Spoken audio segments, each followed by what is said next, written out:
Watch. Camilla Alves McConaughey talks beauty secrets. Francis Ford Coppola unwittingly teased the drama to come in The offer when he took the stage at the Oscars to celebrate the 50th anniversary of The Godfather.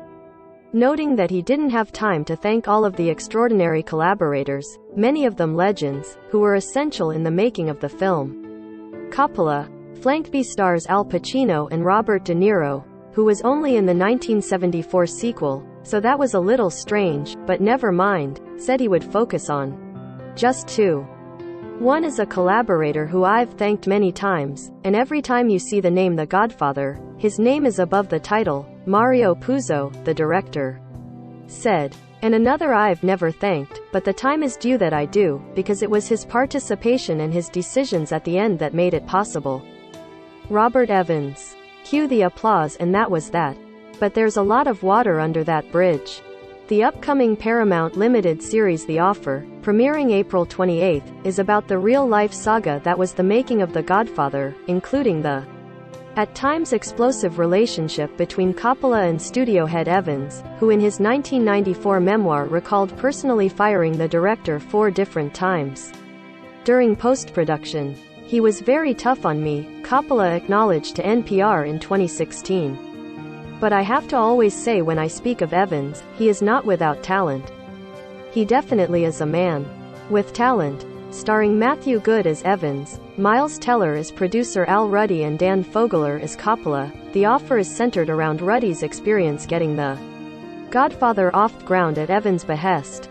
That's the point of view of, I guess, the producer, Coppola, who's not involved with the series, told Variety, but it doesn't really reflect what really happened, in my opinion.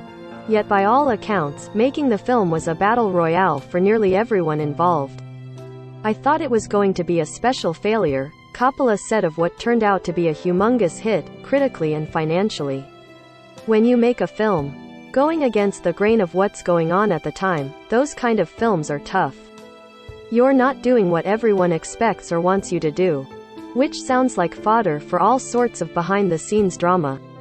Read on to see how the cast of The Offer stacks up against the Hollywood heavy hitters who brought The Godfather to the big screen.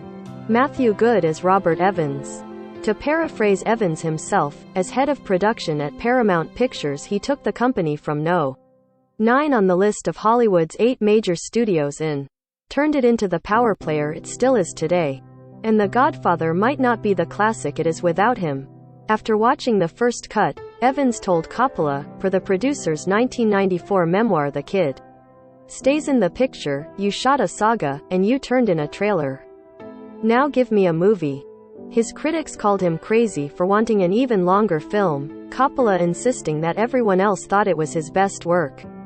"What the f*** do I care what they think?" Evans remembered countering. "It stinks." He promised the director he'd buy him a Mercedes once he was proved right. The day The Godfather passed $50 million, Evans recalled, Francis bought a Mercedes 600, the most expensive on the market. The bill wasn't sent to Paramount, but personally to Robert Evans. Evans stepped down from his executive role in 1974, but his decades-long run as a producer included titles ranging from Chinatown and Urban Cowboy to How to See a Guy in 10 Days. He died in October 2019 at the age of 89, just a few months after his production Shingle and Paramount parted ways for good. Dan Fogler is Francis Ford Coppola. When Coppola first read Mario Puzo's The Godfather, the filmmaker was disappointed to find that the story was more of a potboiler and not the intellectual treatise in power that he envisioned. But just as he felt Puzo, whose previous books he admired, had churned out some bestseller fodder to make money in this case, he admitted that he needed the paycheck too, so he took the job. Reservations aside, the film's story hews closely to the novel, minus the subplot involving, as Coppola put it on NPR's Fresh Air in 2016, the character Lucy Mancini's private anatomy problems. Cutting that out, he said, didn't harm the remaining part, which we all know. But signing on to make the movie was only the beginning of a seemingly endless array of disagreements with the studio, over everything from the time period The script had hippies in it, he recalled to NPR. To the location, they took me on a trip to look around at Italian neighborhoods in Kansas City, too.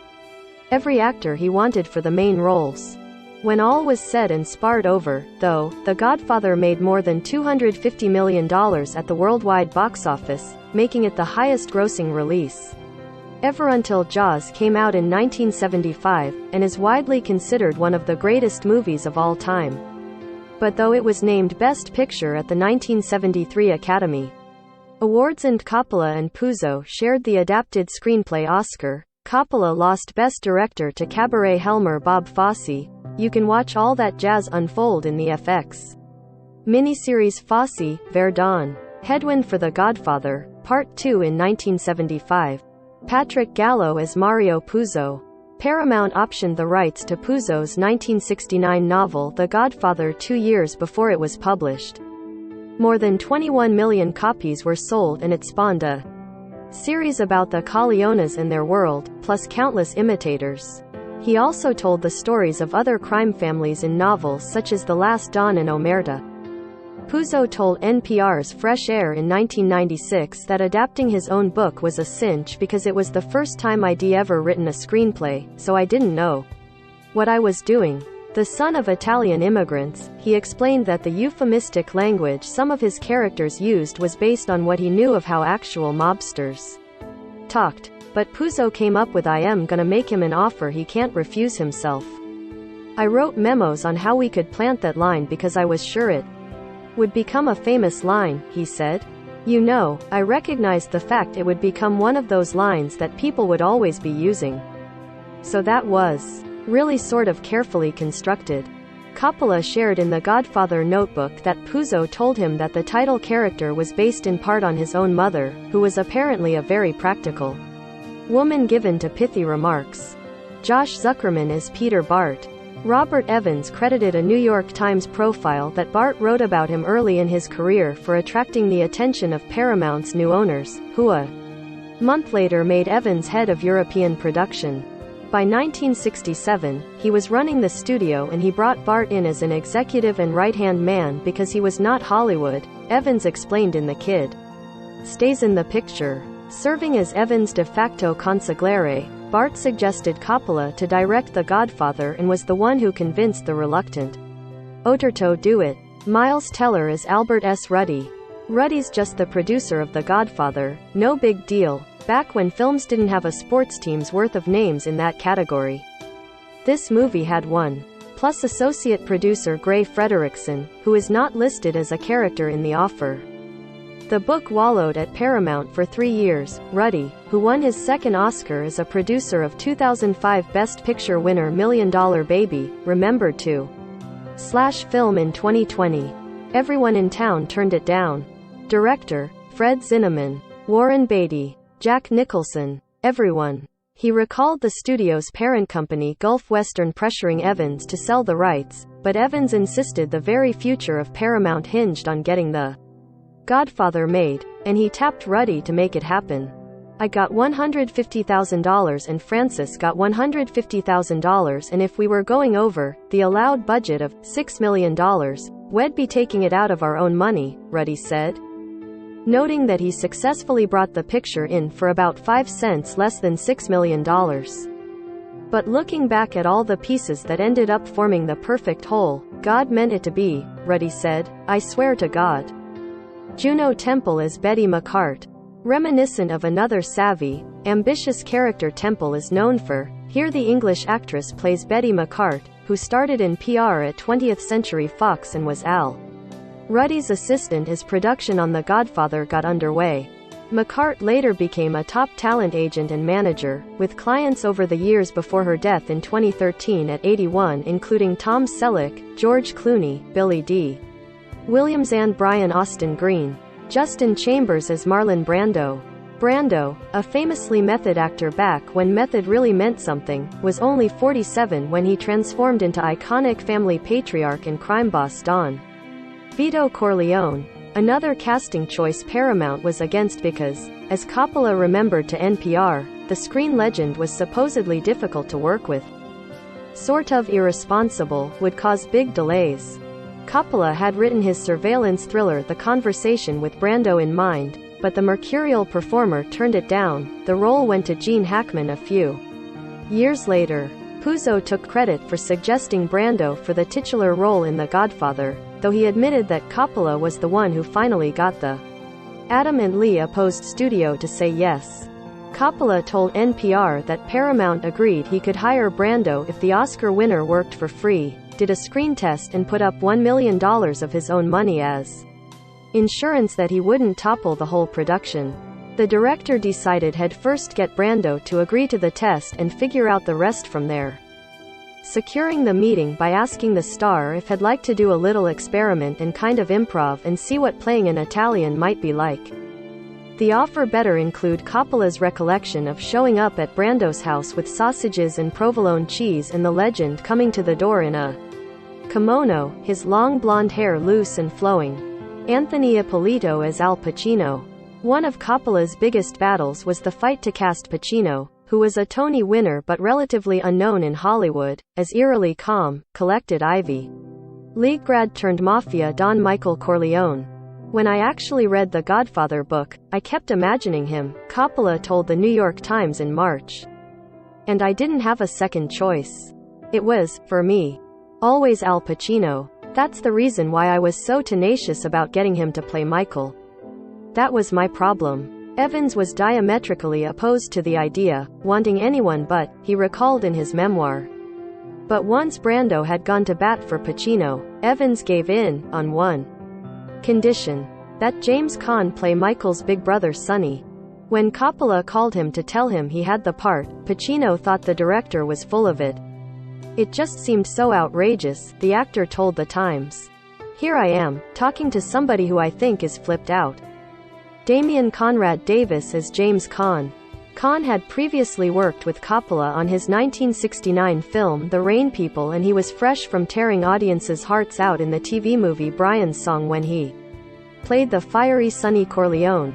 Never mind that Coppola had already hired Carmen Caridi to play Sonny, but Evans insisted. One of the things that made The Godfather successful, besides brilliant directing and writing and wonderful actors, was that everyone really enjoyed making it, and that comes off on the screen, Caan reflected to the New York Post in an interview celebrating the film's 50th anniversary. And I think the audience can tell that we were having a good time doing what we were doing up there.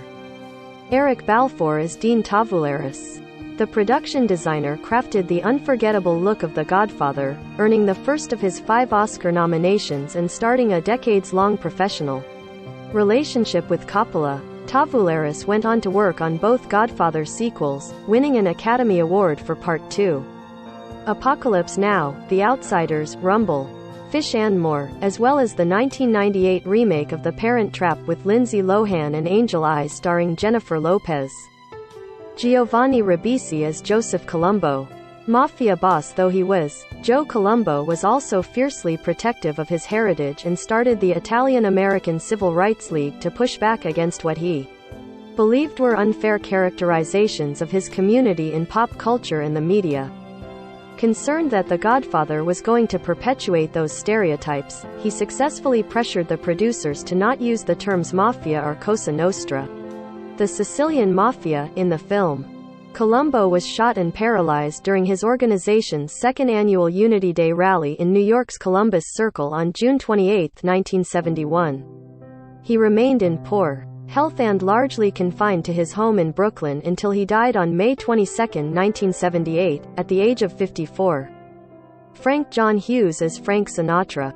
O.L. Blue Eyes inspired the character of Johnny Fontaine, played by Al Martino in The Godfather, who pleads with Don Corleone to convince the studio boss, who's blackballing him, to give him the movie role he's sure will revive his career. All it takes is a perfectly civil dinner and the parting gift of a horse head left in the exec's bed. Sinatra was known to be on good terms with various underworld figures, including Joe Colombo, at one point headlining a benefit concert for the mobster's Italian-American Civil Rights League. Legend has it his mob connections helped secure his Oscar-winning role in 1953's From Here to Eternity, which helped establish him as an actor who could handle more than musicals. Meredith Garrettson as Ally Mcgraw. Love Story star Ally Mcgraw was Robert Evans' third of 7 wives, married to him from 1969 until she fell in love with Steve McQueen, making 1972's The Getaway, a film Evans encouraged her to do, while she was reluctant to be away from their then-year-old son Joshua.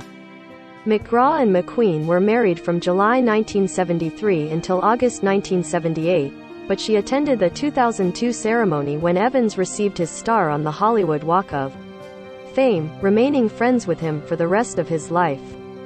"I am an incredible romantic," Mcgraw told Vanity Fair in 2010. "It runs me.